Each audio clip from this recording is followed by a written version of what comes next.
Hello दोस्तों, कैसे हैं आप सब। तो उम्मीद करता हूँ ठीक होंगे। और इस वीडियो में हम मैट्रिक क्लास 10th के 20 इम्पोर्टेंट क्वेश्चनों को देखेंगे जो बार बार एग्जाम में पूछा जाता है। तो ये सारे के सारे क्वेश्चन जो है फिजिक्स भौतिकी से लिया गया है। तो चलिए बिना किसी देरी के वीडियो को स्टार्ट करते हैं। और पहला प्रश्न है कि किसी पारदर्शी माध्यम में प्रकाश किरणें गमन करती है।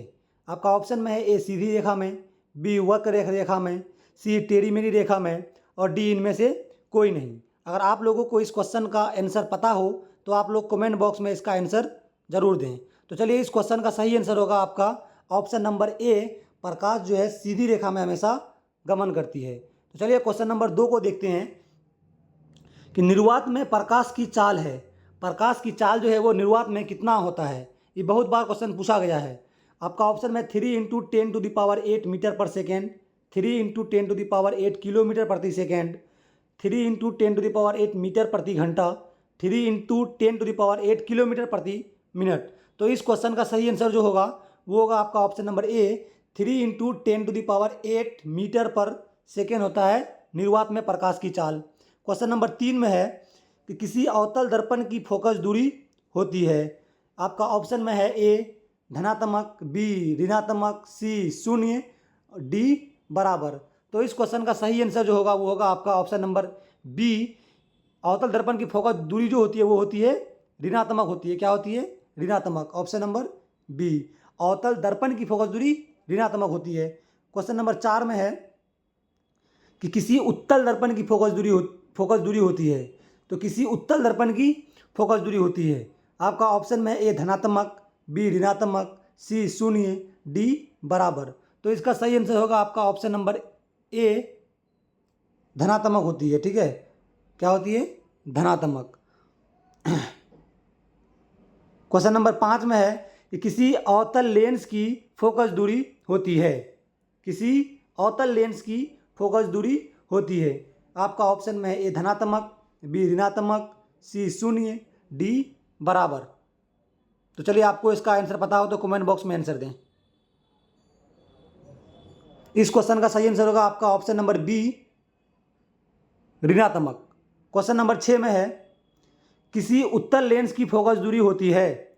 आपका ऑप्शन में ए धनात्मक, बी ऋणात्मक, सी 0, डी बराबर। चलिए इस क्वेश्चन का सही आंसर होगा आपका ऑप्शन नंबर ए, क्या होगा? किसी उत्तल लेंस की फोकस दूरी धनात्मक होती है।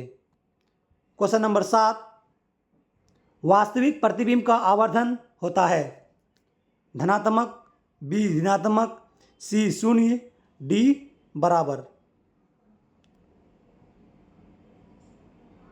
तो इस क्वेश्चन का सही आंसर होगा आपका ऑप्शन नंबर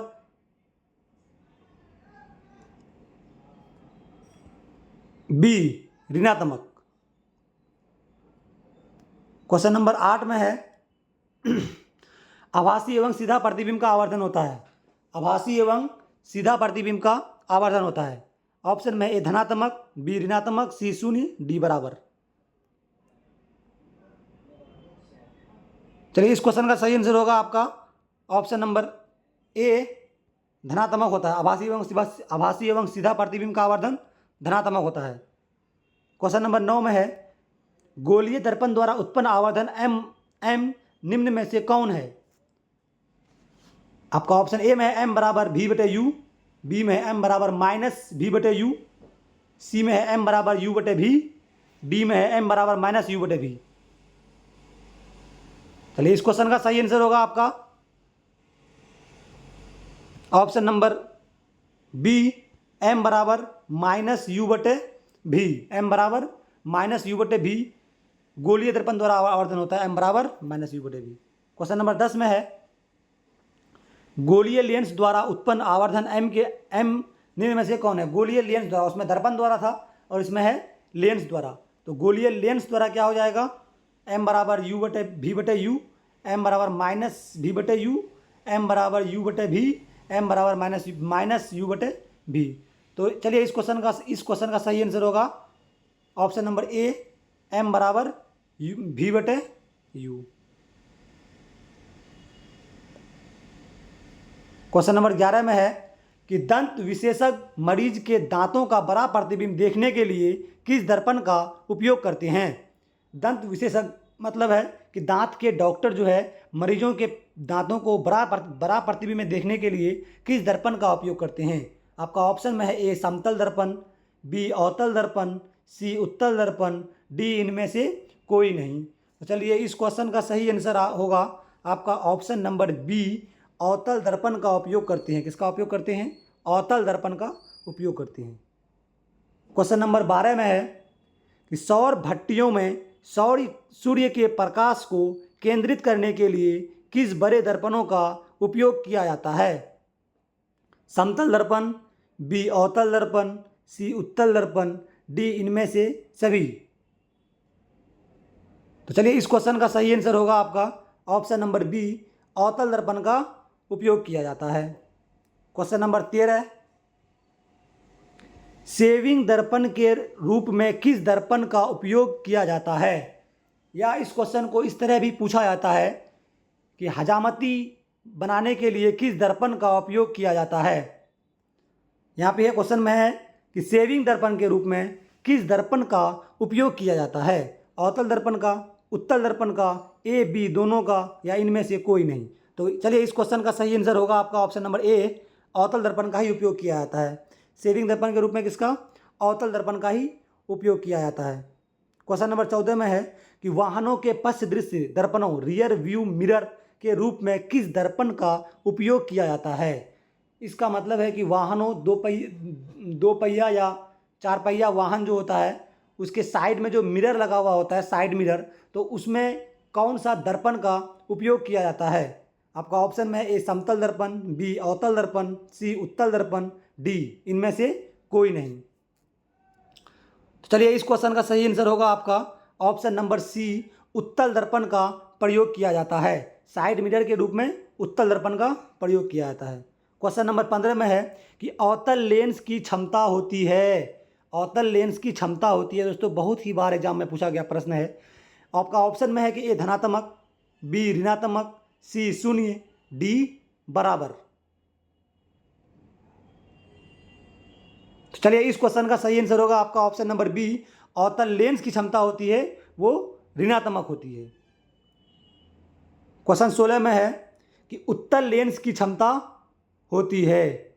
उत्तल लेंस की क्षमता होती है धनात्मक, ऋणात्मक, शून्य, बराबर। तो चलिए इस क्वेश्चन का सही आंसर होगा आपका ऑप्शन नंबर ए, उत्तल लेंस की क्षमता जो होती है, लेंस की क्षमता, तो वो धनात्मक होती है। क्वेश्चन नंबर 17 में है कि लेंस की क्षमता का एसआई मात्रक क्या है।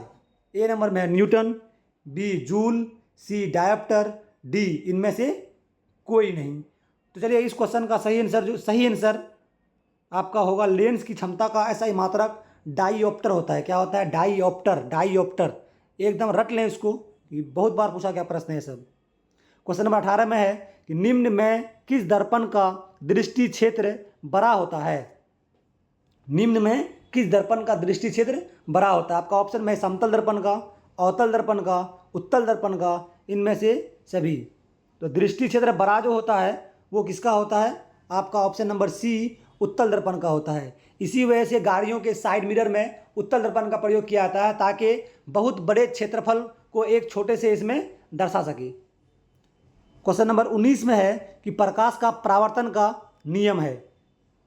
एंगल आई बराबर angle r by two, angle i बराबर angle i upon two is equal to angle r, angle i is equal to angle r, angle i is equal to two angle r. तो इस question का सही answer जो होगा वो होगा आपका option number C, option number C, angle i is equal to angle r जो है वो क्या है? प्रकाश का परावर्तन का नियम है। क्वेश्चन नंबर 20 में है कि किसी पारदर्शी माध्यम का अपवर्तनांक होता है। किसी पारदर्शी माध्यम का अपवर्तनांक होता है। नंबर ए में है कि साइन आई बटे साइन आर, बी में है sine r upon sine i, C में है sine i into sine r, D में है sine i divide sine r. तो चलिए इस क्वेश्चन का सही आंसर जो होगा वो होगा आपका option number A, sine i upon sine r जो है वो किसी पारदर्शी माध्यम का अपवर्तनांक होता है। तो चलिए दोस्तों, धन्यवाद वीडियो में बने रहने के लिए। तो कैसा लगा आपको वीडियो लास्ट में कमेंट बॉक्स में ज़रूर बताएं। धन्यवाद।